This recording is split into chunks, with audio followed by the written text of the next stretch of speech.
Le dialogue républicain promis depuis 1 an et demi par le président Faustin Archange Touadéra doit débuter ce lundi matin, mais l'ensemble des partis d'opposition qui avaient pourtant participé jusqu'ici aux préparatifs viennent d'annoncer qu'ils boycottent finalement la rencontre au motif que leurs exigences ne sont pas satisfaites.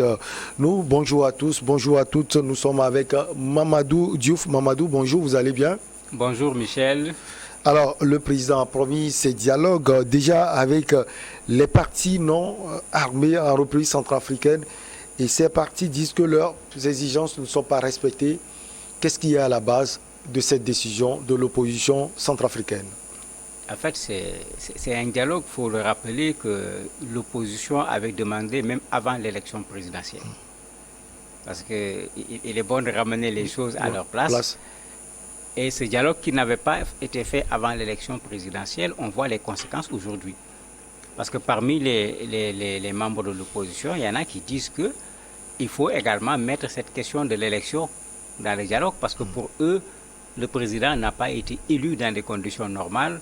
C'est un Centrafricain sur 3 qui ont voté à cause des conditions de sécurité. D'autres également pensent que si le dialogue a pour but de ramener la paix en Centrafrique, entre autres, comment on peut ramener la paix quand ceux qui portent les armes ne sont pas dans le dialogue? Donc il y en a qui ont utilisé cet argument également pour dire non, les groupes armés, la CPC en particulier, ces gens-là devraient être là également pour participer à ce dialogue. Donc cela a fait qu'au bout du compte, à la dernière minute, puisque le dialogue devait avoir lieu à partir de ce matin, un des représentants des porte-parole de l'opposition est sorti, Maître Nicolas Tchangaï a dit clairement que toute l'opposition boycotte. Et il y a même d'autres partis qui, eux, avant même que l'opposition ne fasse cette déclaration, 2 autres partis qui avaient dit qu'ils ne participeraient pas à ce dialogue. Alors, quand ces propos viennent de l'ancien Premier ministre Nicolas Tchangaï, on peut commencer à avoir des doutes parce que là, c'est un ancien Premier ministre, un politique chevronné qui parle au nom de l'opposition centrafricaine. Oui, c'est tout le problème de nos dialogues politiques. Les choses qu'on a plutôt réussies, ce sont les conférences nationales. Et ce n'était pas dans tous les pays. Et les conférences nationales ont été réussies parce que le rapport de force n'était pas favorable au pouvoir. À chaque fois qu'on fait un dialogue avec un rapport de force qui est favorable au pouvoir, on a plusieurs problèmes. Le premier débat, et il est important, c'est qu'est-ce qu'on fait des conclusions. Généralement, le pouvoir est plutôt évasif là-dessus, ou bien le pouvoir vous dit tout ce sur quoi vous allez vous entendre, là où il y a consensus, on prend. Et comme ils ont leurs gens là-bas, leurs gens sont là-bas pour bloquer le consensus sur les questions où ils ne sont pas d'accord. Ça met parfois l'opposition également dans des conditions difficiles, puisque les gens se demandent, est-ce qu'on ne vient pas servir de faire valoir? Et certains l'ont dit, ils ne veulent pas servir de faire valoir. Rappelez-vous le dialogue au Sénégal. Une partie de l'opposition l'avait boycotté. Au résultat, Idriss Seck est rentré dans le pouvoir et les gens ont dit, voilà, ils avaient fait le dialogue, c'était simplement pour ça et ça a coûté très cher à Idriss Seck. Il a perdu Thiès, qu'il a longtemps gagné en tant que leader politique de cette ville du Sénégal. Regardez d'autres dialogues également, au Cameroun. On a tout le temps le même problème quand on parle de dialogue parce que vous avez une méfiance, pour ne pas dire même une absence de confiance entre les partis, une opposition qui veut qu'on revoie les règles du jeu de façon générale, un pouvoir qui veut montrer son ouverture, faire une discussion, faire un pas. C'est pourquoi souvent c'est extrêmement difficile, mais c'est lié plutôt aux enjeux, alors qu'il ne faut pas qu'on se trompe. Si l'on veut rester dans un cadre apaisé, ce dialogue, il est indispensable. Puisque vous ne pouvez pas aller vous asseoir tout seul, décider d'une chose et puis dire aux gens, voilà ce sur quoi nous sommes tombés d'accord. Pour être d'accord, il faut au moins être là pour discuter avant de savoir sur quoi on tombe d'accord ou pas. Mamadou, ça devient compliqué parce que Maître Nicolas Tchangaï représente le COD 2020. Il y a le MLPC également de Martin Ziguélé. Et la patrie de Crespin Mboli Goumba. Il y a d'autres partis d'opposition des non-ronflants, Jean-Serge Bokassa, il y a Joseph Bengunga. Alors ce dialogue finalement, la non-participation de l'opposition à ce dialogue ne risque pas de porter un coup au pouvoir actuel? Ben, le coup est déjà là. Parce que ce que vous citez, mais c'est les personnes les plus en vue dans l'opposition camerounaise de la Centrafrique. C'est les partis les plus représentatifs. Vous avez parlé du Code qui, lui, n'est même pas un parti, mais c'est une coalition de partis. Il reste quoi? C'est la première chose. Alors que quand on dit dialogue, cela suffit, ça signifie qu'il y a au moins deux. Non seulement qu'il y a deux, mais il y a deux entre lesquels il y a quelque chose sur quoi on veut discuter. Ce qui reste actuellement, c'est plutôt la société civile. Est-ce que la société civile peut parler au nom des partis politiques? Ça pose un sérieux problème, de sorte que les gens considèrent que ça ne mènera à rien, mais le pouvoir, en tout cas, a persisté que le dialogue va avoir lieu. On va voir d'abord avec qui le pouvoir va dialoguer, sur quoi le pouvoir va dialoguer, et ces conclusions, on va l'appliquer à qui? C'est pourquoi il faut peut-être s'arrêter, savoir qu'il y a un premier round qui a été raté, il faut le reconnaître, retourner à la base. Ce travail préparatoire qui avait été fait, il y a des choses dedans qui posent problème, mais il faut aller revoir ce qui pose problème pour qu'il y ait un dialogue. Forcer un monologue, parce qu'il s'agira de ça, et appeler cela un dialogue, mais dès qu'on va publier les conclusions, vous allez voir les déclarations que l'opposition vont sortir pour ne pas se reconnaître dans des choses pour lesquelles ils n'ont pas été présents au niveau de la salle. En refusant de négocier avec l'opposition armée, est-ce que selon vous, Mamadou Diouf, le pouvoir de Bangui est en train d'exclure principalement un opposant politique? Bien sûr, tout le monde sait qui on dit il est caché derrière la CPC en particulier. Tout le monde sait qu'il est actuellement installé au niveau du Tchad. Mais il ne faut pas qu'on oublie ce que le Tchad dit. Le Tchad dit qu'on le met ici en situation de sécurité pour permettre une négociation. Mais est-ce qu'on peut l'exclure d'un dialogue? Surtout d'un dialogue qui a pour but de réinstaurer la paix en Centrafrique. Mais si vous l'excluez, vous êtes en train de dire qu'on ne peut pas s'asseoir avec lui autour d'une table, on ne peut pas s'associer avec lui, il lui reste quoi? C'est les armes. Ouais. Ça, c'est une grosse erreur de la part du pouvoir. Vous avez vu ce qui s'était passé au Tchad. Au départ, on avait dit non, dialogue sauf les groupes armés. Actuellement, finalement, on se rend compte que la paix, c'est avec qui? C'est avec son adversaire. Celui avec qui tu n'as pas de problème, vous allez dialoguer, vous allez instaurer quelle paix alors qu'il n'y a pas de querelle entre vous. Ça n'a aucun sens. Il faut que les gens voient dans quelles conditions les groupes armés de façon générale peuvent également être là-bas. Il ne faut pas qu'on oublie qu'il y a eu dialogue avec ces groupes armés. C'est ce qui avait donné les accords de Khartoum.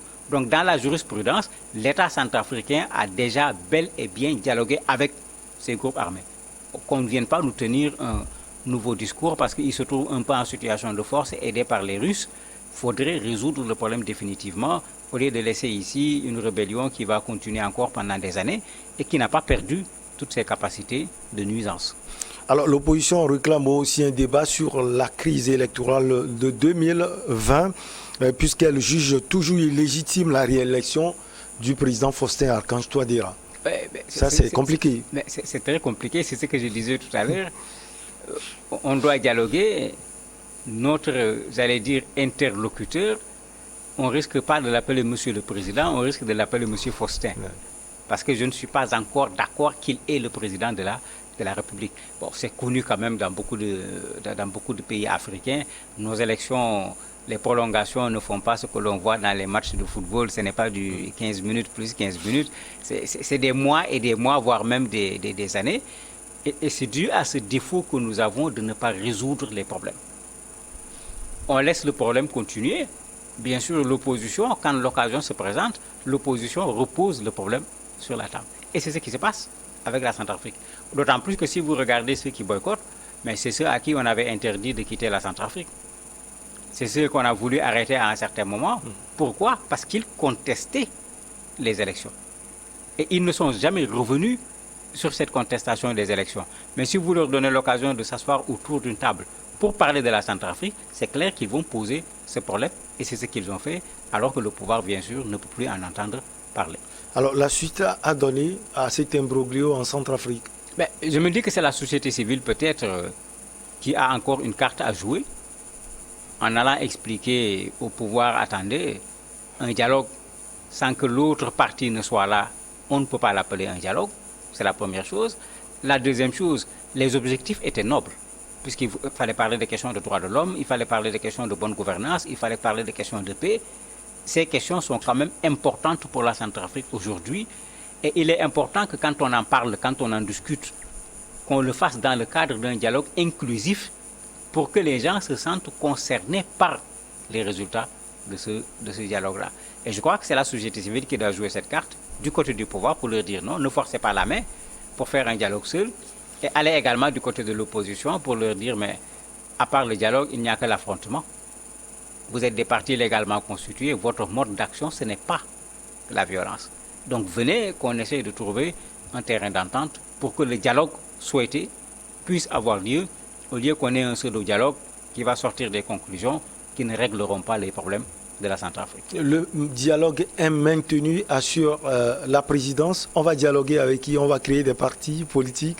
Ben, vous savez, dans nos pays, il y a toujours des... Je ne sais pas s'il faut appeler ça des partis politiques, parce qu'un parti politique, comme on le dit, suppose quelqu'un qui a une certaine culture sur le plan politique, quelqu'un qui a une vision, quelqu'un qui a un projet de société, quelqu'un qui veut aller à la conquête du pouvoir. Malheureusement, nous avons beaucoup de partis qui ont été créés pas pour ça, mais pour pouvoir tout simplement mettre la main dans la marmite et prendre de gros morceaux de viande. Ben, l'État risque de se tourner vers ces gens, les amener. À la fin, on dira que 30 partis étaient présents, alors que sur les 30 partis, quand vous regardez, il n'y en aura pas un seul qui représente grand-chose.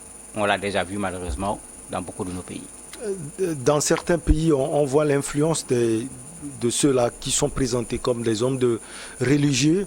Est-ce que la Centrafrique n'a pas ces genres de personnalités? Vous avez parlé de la société civile tout à l'heure. Est-ce que ces personnalités peuvent également agir? En fait, les religieux font partie de la société civile. Les gens ont tendance à vouloir les mettre toujours à de part. côté.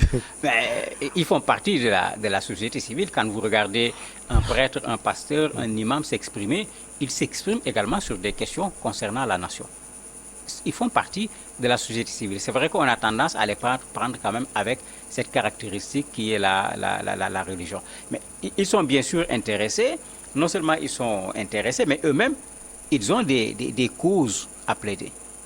Un des représentants de la conférence épiscopale a dit clairement que, attention, dans le dialogue, il faut mettre également la question de l'exploitation minière. Ouais. Et tout le monde sait que c'est une question fondamentale, surtout avec la présence des Russes en Centrafrique qui sont dans l'exploitation minière déjà, sans oublier que même les groupes armés également sont dans l'exploitation minière. Donc vous voyez, c'est un religieux qui pose le problème, mais c'est un problème crucial pour le budget de la République centrafricaine.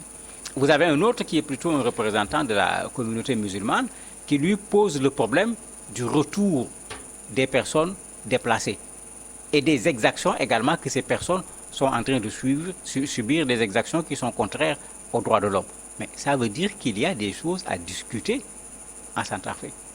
Et si on accepte de faire le bon travail, parce que pour discuter, il faut faire le bon travail au préalable, qu'on s'entende sur les questions sur lesquelles on va discuter, parce que sinon, quand vous commencez, ça va être un véritable dialogue de sourds. Chacun va dire c'est ça qu'on doit parler, l'autre va dire c'est de ça qu'on va parler. Soit on parle de tout et finalement on n'a pas de conclusion parce qu'on a fait du coq à l'âne, soit on parle de rien parce que chacun dit que c'est ce qui m'intéresse qui est la priorité. Donc ça montre que effectivement, le dialogue doit avoir lieu en Centrafrique de façon exclusive, de façon objective, de façon sincère également, pour que les conclusions soient acceptées par tous. Infini merci à vous. Mamadou Diouf, on marque la petite pause et derrière on reçoit Luc Abaki.